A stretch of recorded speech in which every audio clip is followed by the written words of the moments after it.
valor presente. Ao contrário da valor futuro, ela parte do valor de resgate, com a informação da taxa e do número de períodos, ela retorna o valor que foi investido. Partindo do final do fluxo, ela te retorna o início desse fluxo, né? Qual o valor que foi investido no tempo zero.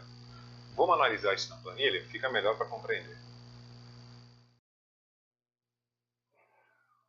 O objetivo da função valor presente, como foi dito já, é calcular o valor presente de um investimento efetuado a um determinado número de períodos, a uma taxa única por período.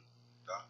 Então vamos analisar esse fluxo, onde, partindo do final do período, nós temos aí um valor final que foi acrescido período por período a uma determinada taxa.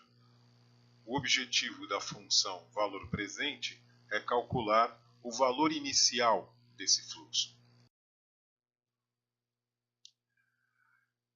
Nesse tipo de função, nessa função valor presente, que ela calcula, né, pelo regime de capitalização composta, os períodos têm que ser nominais, os períodos têm que ser idênticos, os períodos nominais têm que ser idênticos. Quando nós falamos, por exemplo, de um período mensal, nós falamos sobre espaços nominais de 30 dias. Se nós falamos sobre períodos anuais, nós estamos falando de períodos nominais de 360 dias, e assim sucessivamente. O importante é que os períodos sejam idênticos. Partindo do final do fluxo, um valor de R$600 na nossa análise, nós teremos cada período acrescido de 2% de taxa. O nosso objetivo é descobrir qual foi o valor aplicado. Esta tabela, ela demonstra o nosso problema. Nós queremos saber o valor presente, o valor do início do fluxo, que tem 6 períodos valorizados à taxa de 2% ao período. Nós sabemos o valor final, que é R$600. Na planilha, nós vamos distribuir os dados desta maneira. Com o cursor sobre a célula B1, vamos carregar a função VP. Aqui na tela de argumentos da função, a função valor presente, a função VP, que é da categoria financeira, vamos clicar sobre a célula B3 para indicarmos a taxa. É o primeiro campo do argumentos da função, taxa. Basta clicar sobre a célula B3. O próximo campo, PER, ele trata do número de períodos. Portanto, com o cursor sobre esse campo, vamos clicar sobre a célula B2. O campo seguinte, PGTO, ou pagamento, ele não vai ser utilizado nesta função. Por quê?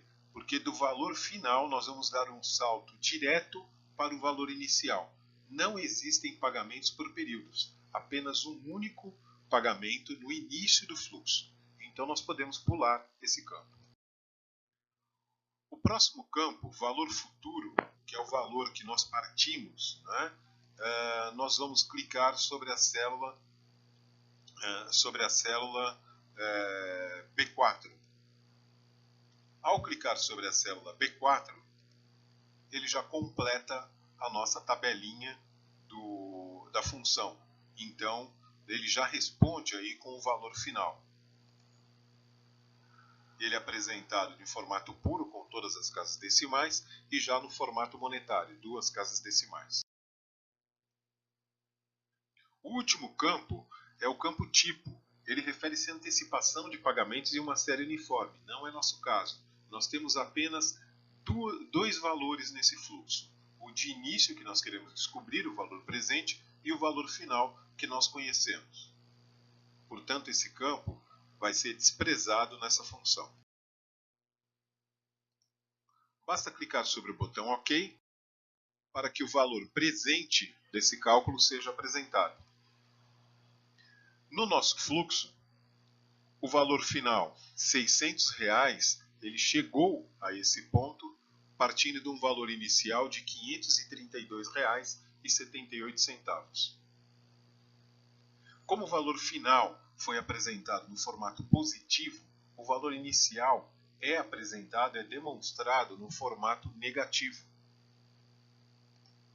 Isto porque, ao informarmos positivo no final, ele entende como a entrada de caixa. Portanto, o inverso vai ser a saída de caixa no início. Ou seja, nós tiramos do nosso caixa, da nossa conta corrente, R$ 532,78 e investimos por 6 períodos a taxa de 2% ao período para resgatarmos no final do sexto período exatos R$ 600. Porém, se nós quisermos inverter essa apresentação, né, o valor presente positivo e o valor final negativo, entendendo que R$ 532,78 foi uma entrada de caixa para, no final, uma saída de caixa de R$ 600, nós temos que inverter o sinal do valor final. Inverter para negativo, né? Nesse caso, entende-se que entrou na conta investimento R$ 532,78 e ao final de 6 períodos, valorizados a 2% ao período, nós resgatamos R$ 600. Este é o trabalho da função valor presente.